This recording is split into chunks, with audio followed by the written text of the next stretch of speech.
Hello, everyone. We had the country Mali. This is a West African country, and we went to different restaurants and tried different dishes for our project. And the first couple of clips, you'll see us talking about our review of the food and what we like, what we didn't like about the food, and even crossing cultures with the Mali culture and their foods and tastes as well. Hello everyone, I'm Brandy, and my group had the country Mali, which is a West African country. We decided that we were going to go to the Mali restaurants around our area and just kind of try each try like a dish. I had the uguzi soup, which also came with jollof rice. And I wanted to also try the pounded yam, or they call it fufu, since it is a very popular type of food that they eat. So, and I got a side of plantains because I love plantains. The jollof rice was very smoky. I was told that it was supposed to be a more like smoky type of rice. It has like more of like a barbecue charred type of flavor. It's like almost like dirty rice, but with like a charred like aftertaste. The egusi soup was more of like a thick stew type of consistency. It was really good. It was very interesting. I really liked it with the jollof rice. And then I tried the fufu with the egusi soup, because the lady said like that is a very common dish that West African people eat. So I thought I'd give it a try. The fufu was very similar to something I've eaten before in my culture. It was kind of more of like a soybean taste almost, more than a yam. And they have their tradition is to eat the fufu with your fingers, and you're supposed to swallow it. You're not supposed to chew it. And I tried it. It was very difficult to just swallow food whole rather than sitting there and chewing it, but it does taste better when you don't chew it. You just like swallow it. I tried. It took me a couple tries, but overall I think it was pretty good. I would give it like a 7 out of 10. I don't think I would go again just because of how far it is from me. It's kind of out of the way. I would definitely recommend it to some of my friends who have a more exotic palate. I think that is very interesting. It was actually really interesting to see that like they had some similar flavors to my culture as well, which is very interesting. But that was my review. I definitely would eat it again if there was one closer, but I don't think I'll be going out of my way to go get any food, but it was a good and interesting I guess way to like introduce myself to the culture and to like better understand like the culture. And it was actually very interesting to see that West African flavors can be very similar to Southeast Asian flavors as well. And now on to Asia. Hi, so today I went to a West African restaurant called Songhai, Cafe Songhai. They served Mali dishes in the description, so that's why I chose that place. And it was probably the closest one to my house. I don't eat meat, I'm a vegetarian, so I basically just ordered off the appetizers menu. So I ordered the puff balls. They were like kind of like powdered sugar donut holes. They were sweet. To me, they were doughy. I like starches, so I like those. Other than the plantains, I don't really care for plantains because I'm a texture person, so I don't like stuff that's kind of soft. I either like it hard or I like it completely soft. So I didn't really like the plantains. The taste was okay, but I'm not a bananas person, and it reminded me of bananas instead of sweet potatoes because I heard that plantains taste like sweet potatoes, but to me they didn't taste similar to sweet potatoes. They taste more closely to bananas, so I didn't like those. I also tried these potato sticks. They were kind of like, they were sweet potatoes. They were similar to sweet potatoes as well. Well, those were similar to sweet potatoes. I forgot the exact name for them, but they were like potato fries, sweet potato fries. I tried those, and then I tried the vegetable spring rolls, and they were okay. They were slightly salty, but I still like them. So I would rate their food because I'm vegetarian, so I don't know if I can give like the best review because I can only eat so much.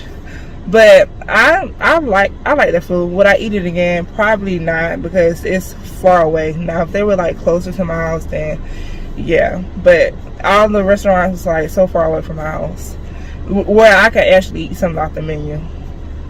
So on a scale, I will rate the restaurant probably an 8 And out now of on to 10. Hunter's Hello, my review. name is Hunter Hastings.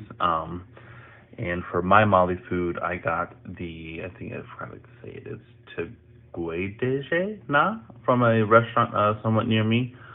It's basically a type of meat that is cooked in like a peanut butter sauce with some carrots and some other vegetables. Definitely real interesting. It was really good. Lots of flavor, pretty all around, just good taste. Texture was great. You know, it's cooked through, not too tender. Yeah, I just never thought I would be eating basically steak with peanut butter sauce, but it was really good. And yeah, and I also got some plantains, but I don't know if that necessarily counts because those come from different parts. But I love plantains. Basically a banana, just cooked, boiled, roasted. I don't know, but yeah. Mali, aka the Republic of Mali, is located in West Africa. The capital is Bamako. I'm not quite sure if that's correct, but it's Bamako. The population of it is 20.25 million, and 67% of that population is actually estimated to be under the age of 25, and their speaking language is French. So a little background on Mali. The land is very flat and arid. The Niger River tends to flood periodically, so that helps with their fertile agriculture soil, and it creates a pasture for livestock. The country is the largest country in Africa. However, the population is very small. So a little about the climate. It lies within the intertropical zone, so it's very hot and dry, and the sun is at its peak and very high most of the year. In November to January, the temperature is very cool. It's about around 77 degrees Fahrenheit. From November to June, it's very dry, low humidity, and very high temperatures and high winds, but the winds are cool winds. Versus March to June, it's very dry and hot winds, and the temperature ranges from 104 to 113 degrees Fahrenheit. So it's really hot. Mali was a small Malinke kingdom founded in 1235. CE by King Sundiata. The exact years of the rise and fall of the kingdom is not known precisely. However, all historians agree that the rise began when King Sundiata took over and it crashed by the end of 1600. The economy of the Mali Empire was financially successful. All citizens paid taxes and offered annual tributes in the form of tradable goods. All items imported and exported were heavily taxed. Gold nuggets belonged to the king, but gold dust was tradable among the common people. The Niger River allowed for the people of Mali to transport and trade goods. The river was also used to grow crops, and it provided fertile land. One of the key pillars of the Mali culture are the Timbuktu manuscripts. They were inherited to Mali from the Timbuktu when it was overrun by an extremist who seized the city in 2012. They have been preserved since the 14th to 16th centuries. The manuscripts are now under the protection of the Savama DCI, which are also known as the Guardians of the Manuscripts. The Guardians of the Manuscripts seek to transfer the information from the Timbuktu manuscripts to digital copies to help them maintain Mali's tradition of academic study, because one of the main things in the Malian culture is how much they, follow these manuscripts and the academics behind them and all the knowledge they hold, even all the way back from the 14th and 16th century. Some fun facts that I also found. The manuscripts contain information ranging from mathematics to astrological charts, so it's not just math, or it's math, geography, astrological stuff. They were also originally written in the medieval Arabic, but they have since been translated to the Spanish, French, English, and modern Arabic. And the picture is just one of the many pieces of the Timbuktu manuscripts. I think it ranges from about 336,000 pages.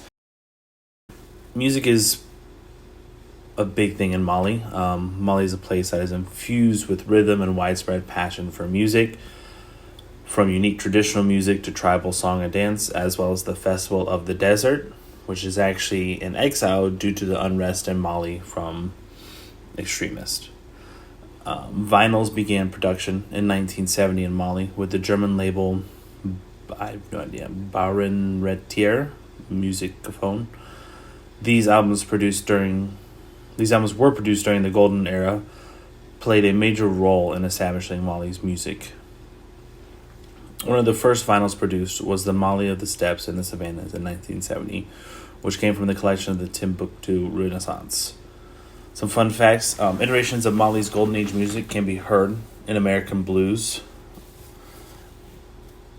Fatoumata Diawara, which is the lady on the left, has brought Malian music to the front of the world music scene and has actually been a Grammy Award nominee. And also behind her music, there is a lot of passion and history and culture of Mali. Mali's culture, monuments, and modern art. The last part of the culture. Monuments are one of the many unique cultural items Mali has to offer. The landscape is made up of its mosque, mausoleums, and monuments. The structures are made out of historic mud architectural style, as seen in the bottom left, which is actually the Grand Mosque of Djinn. They have been kept alive by the communities who have kept them there for centuries, even though they've been getting attacked and, brought in a lot of conflict over in that area. They're still there, preserving them every year and keeping them up and, long lasting, because they want to keep that history. They don't want it to go away. Mali's lasting legacy of creativity and vibrant cultures are also held together by the current generation of contemporary artists. One of the ones is in the top left. It's Amadou Sonogo, and that is the picture of the Headless from 2016. The art is filled with colors that represent the chaos that they see in the world around them. However, it also shows their culture with unique perspectives, ambition, and explorations. Some fun facts. The Great Mosque of Tajin is repaired every year during a festival, Kurprisiaj. Everyone has a role in it. The young men from each neighborhood or neighboring area help with the plastering of the mosque. They bring hundreds of thousands of mud bowls, and they repair any part that needs to be repaired on the mosque. The young girls collect the water from the river, and they are only allowed to enter the mosque once a year. There is a separate little section for older women who are allowed to pray there. Married women prepare a great meal for the return of the hungry workers. So their job on that day is to make sure that after, I think it's about 6 straight hours of carrying mud back and forth and repairing the wall and after the young men are told by the elder men, the master carpenters, how to build, they come back home and they are given a feast. Between the rise and the fall of the Mali Empire, Mali had quite a few leaders. Sundiata was the founder of Mali and ruled for 25 years.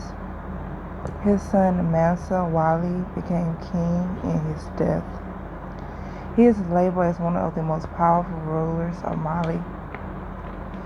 Wali was succeeded by his brother Wati. Wati was then succeeded by his brother Khalifa. Khalifa was not a good ruler and was replaced by a grandchild of Sundiata named Abu Bakr. Bakr was replaced by a man named Sakura. Sakura was not a part of the royal family. He was murdered on a pilgrimage to Mecca. Why he was murdered is unknown. Mansa Musa in turn became the leader of the Mali Empire. On a pilgrimage to Mecca, he traveled with 60,000 people and distributed gold to anyone he came across. He was known to be the best ruler of Mali. He accomplished the Great Mosque in Timbuktu and the Sankara Madrasa.